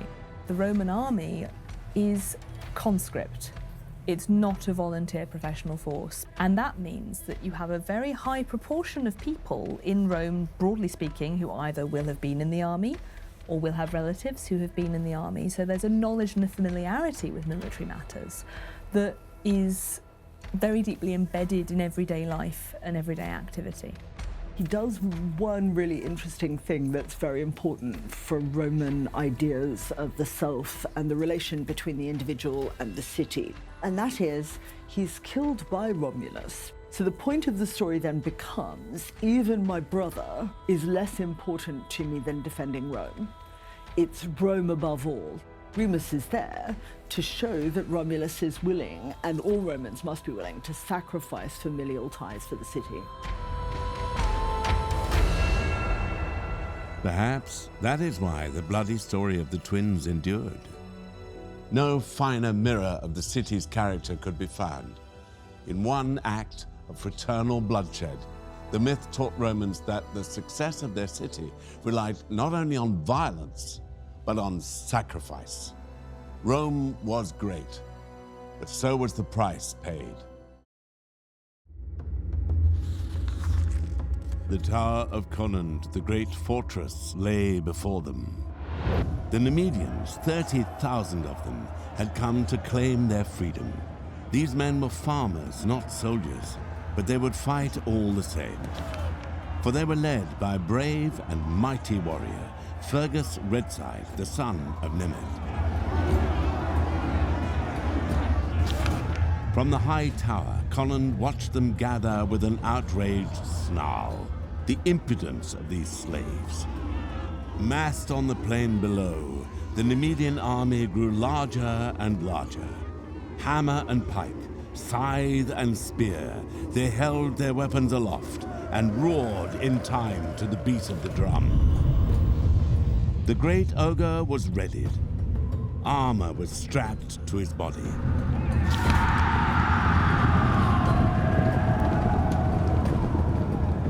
The men raised their swords. The drums grew louder. The battle was about to begin. Despite war's constant presence in history, few of us are natural soldiers. Killing other people runs against the instincts of most, and sheer terror on the battlefield paralyzes many more. It's no surprise, then, that throughout history we find enemies dehumanized and the glory of a heroic death magnified. The sentiments are found in the words of politicians and poets, in the works of sculptors and painters, and in the stories and myths that cultures held dear.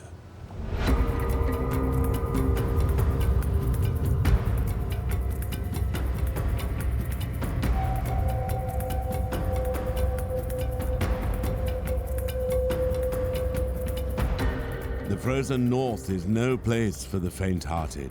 Its winters are long and dark. It is a land of sheer cliffs and deep fjords, of rock and ice. To live in such a place is to battle against the elements, and such extremes of nature perhaps produce extremes of man. The Norse lived in Scandinavia between the 8th and 11th centuries. It was a society that extolled war and battle, whose daring warriors crossed continents in search of glory. What lay behind their success was a mastery of sailing. In 793, the Norse launched a raid on Lindisfarne, a sacred island off the northeast coast of England. The monastery there was looted and its inhabitants slaughtered. The age of the Vikings had begun.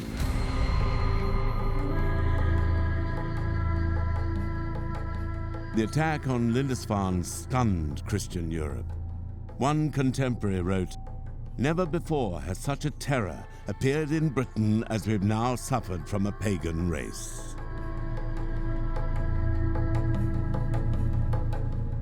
I think there were two quite important factors about the Norse that made them appear genuinely shocking, and that was that they arrived in boats, they struck somewhere quickly, and they moved on, and there was no way of knowing where they would go next. And also, there's the whole culture clash. You can't say that the Vikings and the Norse ever raided because they were thinking about religious differences. But from the point of view of the Anglo-Saxons, those religious differences mattered a lot. Stories of the brave and barbarous Vikings spread quickly. Most feared among their warriors were the berserkers. These shock troops fought in a trance-like fury and seemed to experience no pain or fear. But if this was a culture that glorified war, then all parts of Norse society, women included, played a role. Girls were often given warlike names. Gunhild, for instance, was a popular choice, and literally meant war battle. In time, of course, they were expected to raise strong future warriors themselves, and any deformed babies were to be abandoned in the elements to die. One thing they did not do was fight. They were not trained as warriors, as men were. According to mythology, however, there was still a female presence on the battlefield, and they had the most important job of all.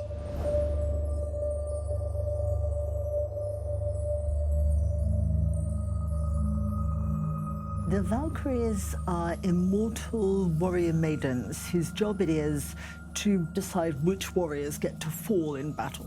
They were then tasked with taking the souls of the dead warriors to Valhalla, which is in effect the afterlife presided over by the god Odin.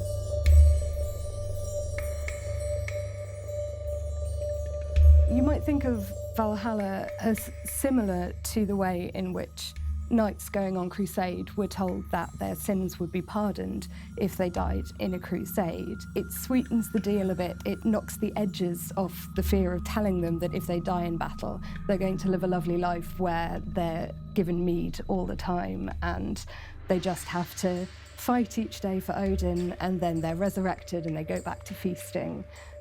It makes the idea of dying in battle seem less terrible.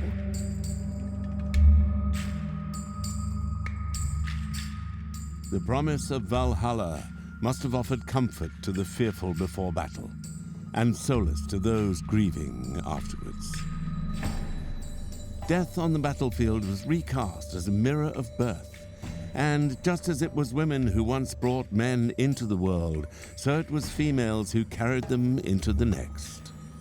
The gender of the Valkyries is often bound up in the roles that they perform in the myths. So in Valhalla, when they're bringing the mead cup round to the warriors, this is very much the role of the noble woman in society as well. It's what the hostess would do at a great feast or a gathering in a king or a lord's hall. Fate figures are nearly always female in all European mythologies. There is an unbelievably creepy Valkyrie moment in Njál's saga, where you actually see the Valkyries weaving with men's intestines and using men's severed skulls as weights. Instead of the tools of the trade, they have a shuttle that is a spearhead, and they beat the wall with a sword rather than the standard wooden tool that they'd use. Weaving is normally a virtuous thing for householders to do, but these women are weaving with guts and heads, so they're doing something that's on the one hand really uber feminine, but on the other hand is a creepy inverted version of it. Stories of war and the Valkyries are found throughout Norse mythology. The gods constantly fought amongst themselves and against their rivals, the giant and monstrous Jötnar. But were the Norse as belligerent a people as we often think? Is their reputation for violent banditry, which remains to this day, a fair one? Were they all Vikings?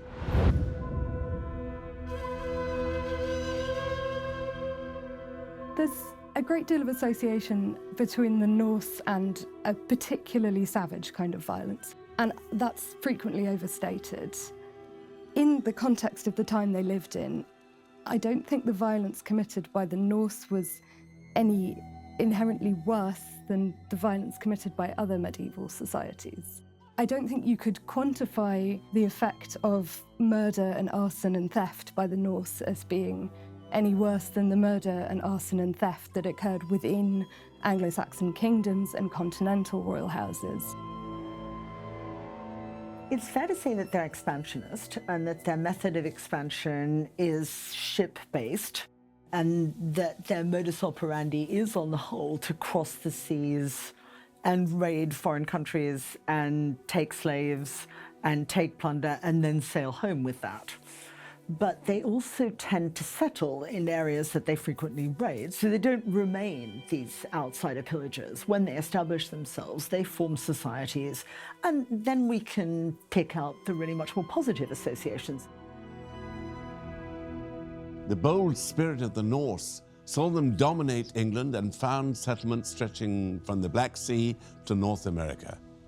But this golden period was fleeting. By the middle of the 11th century, Christianity had supplanted the indigenous faith. The Valkyries flew no more. The Viking Age was ending. The two armies charged at one another, thrusting and slashing, cutting and stabbing. So the enemies met. The Fomorians were led into battle by Conland himself. And there was only one man who dared face him. Conland towered over him, but Redside was a brave and skillful warrior. Back and forth, the two champions fought, metal ringing on metal, each waiting for the other to slip, for a chance to end the battle with one fatal blow. Still eager, still strong, Conland charged. But it was a ruse. Redside dodged the mighty ogre's sword and lunged forward, his own blade flashing. The great ogre roared out in pain before collapsing to the ground with a mighty thud. Conland had fallen. No battle is without loss, and even victory cannot displace all the pain, grief, and anger. The scars of combat can run as deep in the mind as they do in the body. And the greatest stories of war know this.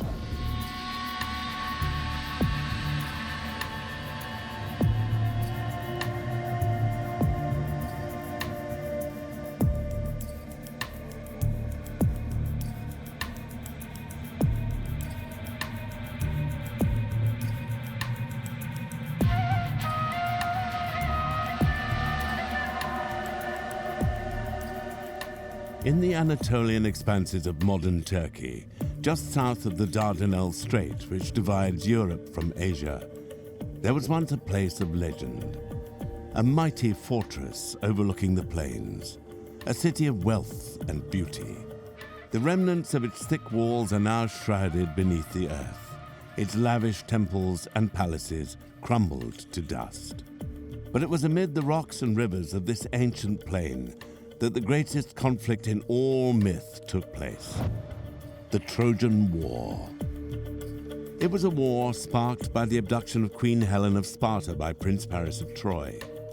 An alliance of Greek kings then sailed to Troy with their armies to bring her back.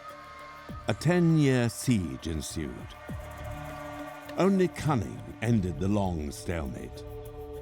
The Trojans were fooled into letting the Greeks beyond their gates. Troy was brutally sacked soon afterwards.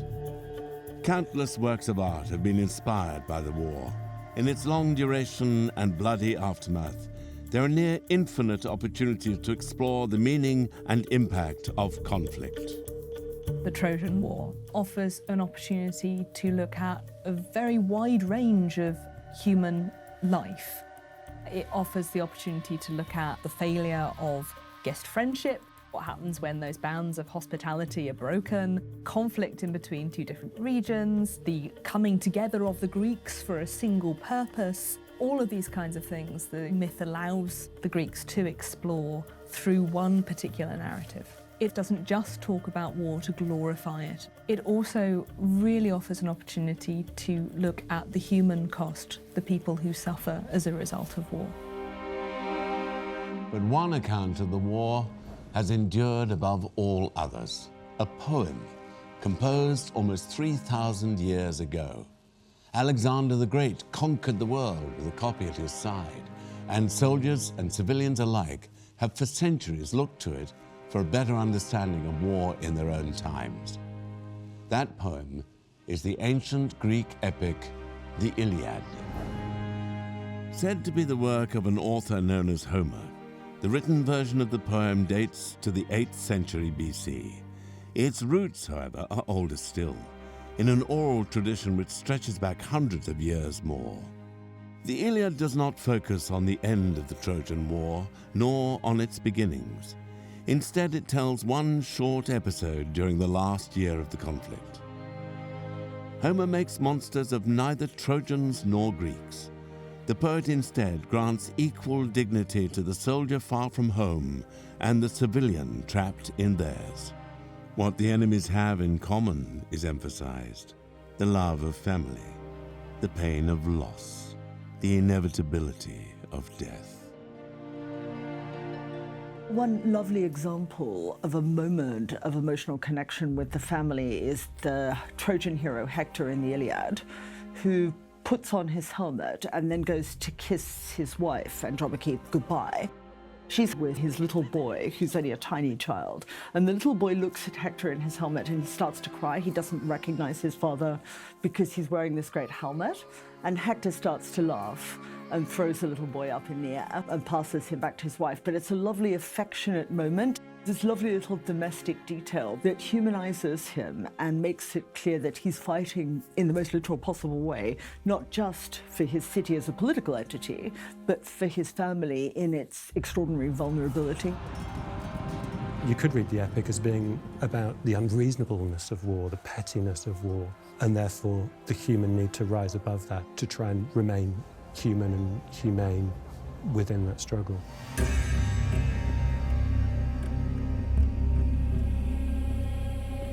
Hector falls in combat at the hands of the Greek hero Achilles.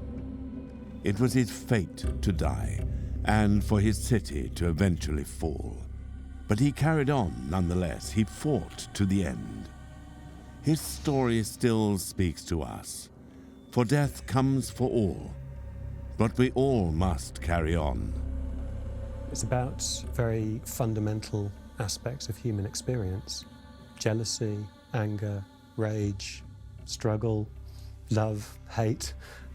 All these things are really fundamental parts of the human experience.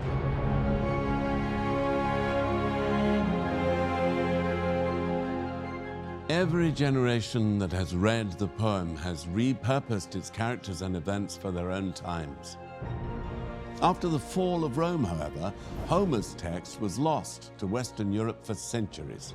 But after rediscovery during the Renaissance, the Iliad went on to become a foundation stone of Western literature.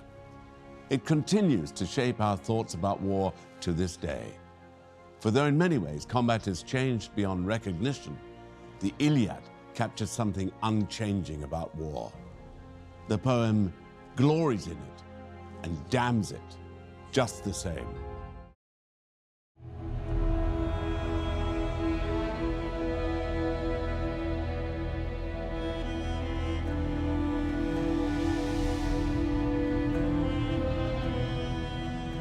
It is a city with many names. First, it was Byzantium. Later, it became Constantinople. But to many, it was just the city. And though we may not recognize it, that is how we know it to this day. For Istanbul is derived from the Greek words Estin Polin, meaning to the city. That city was once the largest and wealthiest in Europe, and a holy place of Christianity. In 1453, however, it fell to the invading forces of the Ottoman Empire. The Ottoman Empire was the superpower of its day, an expansionist and aggressive one at that. It was just assumed that nowhere Christian could really fall to Islam. It was just assumed that God would protect it. The idea that something so strong could collapse just dismayed and horrified them. According to the Christian understanding, God really shouldn't have allowed it to fall in the way it did. The conquest of the city shocked Europe. It would not be the end of the Ottomans' ambitions in the West, however.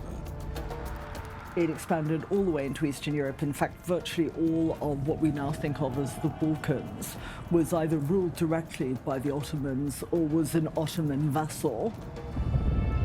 In this state of near constant war that followed, new stories and legends emerged. And just as men can make myths out of war, war can make myths out of men.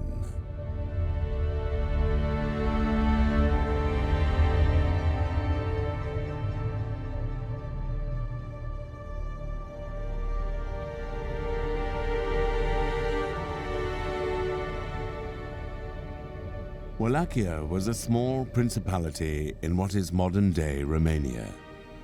To the north stretched the Transylvanian Alps. To the south lay the mighty Danube River. This was the land that Prince Vlad Dracula called home. Between 1448 and 1476, he ruled Wallachia on 3 separate occasions. All these reigns were brief, but his fame has become immortal nevertheless. He was the inspiration behind Bram Stoker's legendary vampire Dracula. But Vlad was notorious long before the publication of Stoker's novel in 1897. In his own time, he was reviled as a sadist, whose taste for the cruelest of punishments led to his gruesome nickname, Vlad the Impaler. A German Meistersinger produced a poem that was actually sung in front of the then Holy Roman Emperor Frederick III, which told of Vlad's crimes in detail. And one of the crimes that it emphasized was that he impaled his victims on stakes. There are stories of Vlad the Impaler eating his dinner while his enemies writhed around him, impaled on spikes.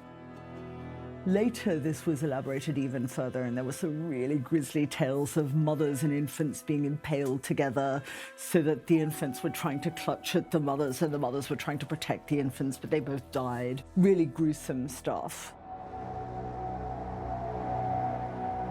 But how fair was Vlad's reputation? Where's the truth amid the legend? And why did the tales spread and endure? Vlad lived at a time of upheaval. His lands were caught between the Christian powers to the west and the might of the Ottoman Empire to the east. In 1417, Wallachia had become a vassal state of the Ottomans. Vlad's father was the then ruler of the principality, but he was murdered in 1447 and his crown usurped. For decades afterwards, control of the region was contested again and again. As a grown man, Vlad fought to win back what he regarded as his birthright. At times, he allied himself with the Ottomans, at others, he joined the forces arrayed against them. But his reigns in Wallachia were short, unstable affairs. He was a man with many enemies. In 1462, having once again lost his crown, Vlad traveled to Transylvania to seek the help of the Hungarian king Matthew Corvinus. Instead, the king had Vlad imprisoned. It was at this time that stories of Vlad's unique brutality began to spread. As soon as you have a war, hostilities of any kind, the atrocity stories begin. People really got off on exaggerating the evil Eastern European weirdness of this guy, and it just got more and more exaggerated and peculiar as the Western presses churned it out. Even in his own lifetime, the man was becoming myth. And the stories of the cruelty and wickedness of Vlad Dracula did not disappear with his death in 1476. But legends are changeable things. Once a man becomes myth, he can be repackaged and repurposed again and again. In more recent years, there's been a reappraisal of Vlad III. He has become a perhaps unlikely hero. Romania was long dominated by foreign powers. It was subject to the Ottomans until the 19th century in the establishment of the Kingdom of Romania. But that was swept away after the Second World War, and Romania was once again in the shadow of a greater power, this time Soviet Russia. Like many post-communist countries, it's eager to go back to the time before communism and find heroes that predate those days. And Vlad is a perfect candidate. He was recast as a harsh yet just ruler who strengthened central government and fought for the nation at a time of conflict and unrest. In the schoolrooms of Romania, Vlad's story is still told. For defiance in the face of oppression will always appeal.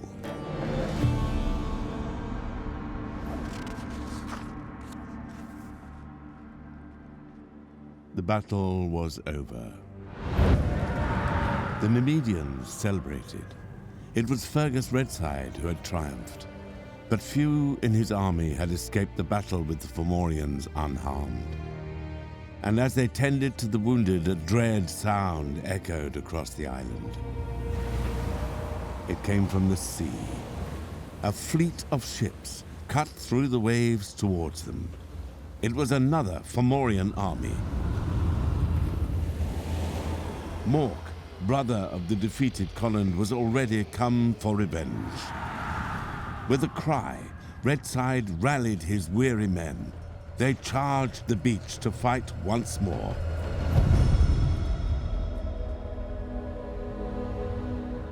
In the battle that followed, not one fled from the other. Red Side and Mork, Nemedian and Fomorian alike, they fell in mutual slaughter. The beach was stained crimson with their blood. Of the 30,000 Nemedians who had come to win their freedom, just 30 survived. This mournful band of the wounded and the weary seized a Fomorian ship. They sailed away, far from Ireland, and far away from the cruelty of the Fomorians. The defeat of the Nemedians in the Celtic Book of Invasions paves the way for the arrival of the Irish people themselves. The book made war a part of their origins, of their identity as a people, as it was for so many others.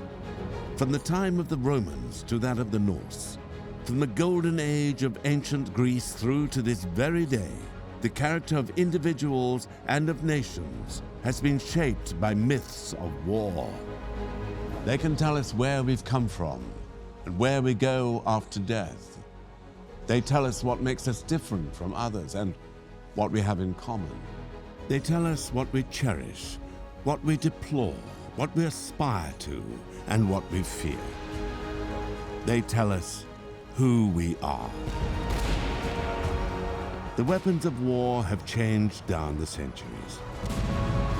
And though battles on the field may look different today, the battles within us remain much the same.